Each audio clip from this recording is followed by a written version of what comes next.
छत्रपती शेतकरी संघटनेने अमरावती येथील जिल्हाधिकारी कार्यालयासमोर शेतकऱ्यांच्या विरुद्ध मागणीसाठी निवेदन सादर केलं। शेती व्यवसायावरील संकट आणि शेतकऱ्यांच्या समस्यांचं निराकरण करून त्यांना न्याय मिळावा यासाठी संघटनेने जोरदार मागण्या केल्या।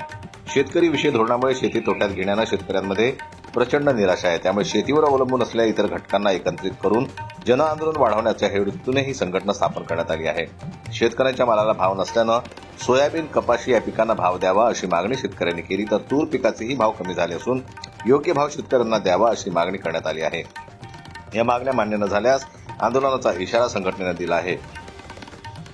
अमरावती जिल्हाधिकारी साहेब यांना निवेदन देण्यासाठी आलो आहे, कारण छत्रपती शेतकरी संघटनेच्या वतीनं आम्ही त्यांना निवेदन दिलं।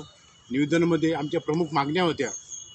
त्यातली पहिली मागणी म्हणजे संपूर्ण शेतकऱ्याला कर्जमाफी द्या। शेतकऱ्याची दुसरी मागणी शेतकऱ्याला 7/12 कोरा करा आणि जिल्हा कोऑपरेटिव्ह बँकेच्या अंतर्गत जे शेतकऱ्याला लोन देतात त्या लोनमध्ये शेतकऱ्याला सूट द्या।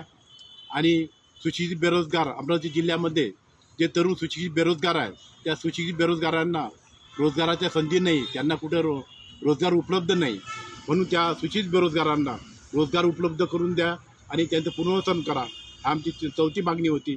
आणि पाचवी मागणी अमरावतीमध्ये रहाटगाव मचानभूमी, त्या मचानभूमीचं संबंधीकरण आणि त्यांना निधी पुरवण्यात अशी आमची जिल्हाधिकारी साहेबांना आम्ही मागणी केली आणि निवेदन दिलं।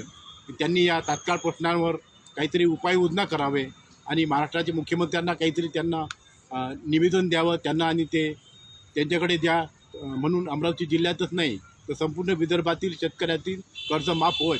कारण हा शेतकरी जो आपला जगाचा पोशिंदा म्हणून समजला जातो, हा शेतकरी दिवसांदिवस आत्महत्या करत आहे। त्यांना आपण कुठेतरी थांबावं असं आम्ही छत्रपती शेतकरी संघटनेच्या वतीनं या सरकारला विनंती करतो। या मागण्या मान्य न झाल्यास आंदोलनाचा इशारा संघटनेने दिला आहे। शेतकऱ्यांचं जीवन सुखकर व्हावं आणि लोकशाही व्हावी यासाठी संघटना कटिबद्ध आहे असं निवेदन सादर करताना संघटनेचे संस्थापक अध्यक्ष प्रेम जवंजाळ, विजय लोखंडे, प्रदीप चौधरी यांच्यासह अनेक कार्यकर्ते उपस्थित होते। जन्मताई न्यूज करता अमरावती प्रतिनिधी राजेश्वर घोरमाडे यांची रिपोर्ट।